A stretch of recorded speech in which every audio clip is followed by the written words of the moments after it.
మొక్కై వంగనిది మానై వంగున అనే సామెత గురించి మనందరికీ తెలిసే ఉంటుంది. పిల్లల విషయంలో ఎక్కువగా ఉపయోగించే సామెత ఇది. దానికి కారణం ఏ విషయమైనా చిన్నతనంలోనే అలవాటు చేస్తే ఆ పద్ధతి అలవాటు అవుతుంది కాబట్టి. చిన్నతనంలోని తల్లిదండ్రులు పిల్లలకు నేర్పాల్సిన ముఖ్యమైన వాటిలో టేబుల్ మేనర్స్ కూడా ఒకటి. తినేటప్పుడు మన పద్ధతి మనకు సౌకర్యంగానే కాదు, ఎదుటి వాళ్ళకి ఇబ్బంది లేకుండా ఉండటం కూడా ఎంతో ముఖ్యం. ముందుగా ఆహారం తీసుకునే ముందు చేతులను కడగడమే కాదు, వాటిని శుభ్రంగా తుడుచుకోవడం కూడా అవసరమే. ఆహారం తినడానికి కూర్చున్నప్పుడు నేల మీద అయితే చక్కగా పద్మాసనంలో కూర్చొని తినడం తల్లి పిల్లలకు అలవాటు చేయాలి.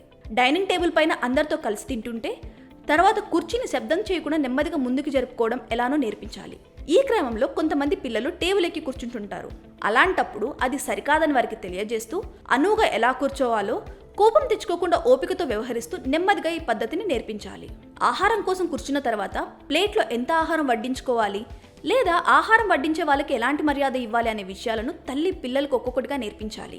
తినేటప్పుడు ఏదైనా ఆహారం కావాలనుకుంటే వాటిని వెయ్యమని గట్టిగా అరవడం కాకుండా మర్యాదపూర్వకంగా అడగమని పిల్లలకు సూచించాలి.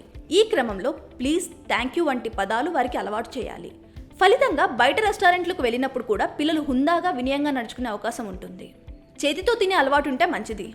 అయితే స్పూన్లు, చాక్లు, ఫోర్క్లు ఉపయోగిస్తుంటే మాత్రం ఏ ఆహారానికి ఏది ఉపయోగించాలనే విషయాలను పిల్లలకు అర్థమయ్యేలా తల్లి చిన్నప్పటి నుంచి నేర్పించడం ఎంతో అవసరం.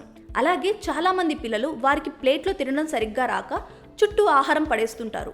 కాబట్టి వారికి ముందుగా గిన్నెలో తినడం నేర్పించి ఆ తర్వాత ప్లేట్లో తినే విధానాన్ని అలవాటు చేయాలి.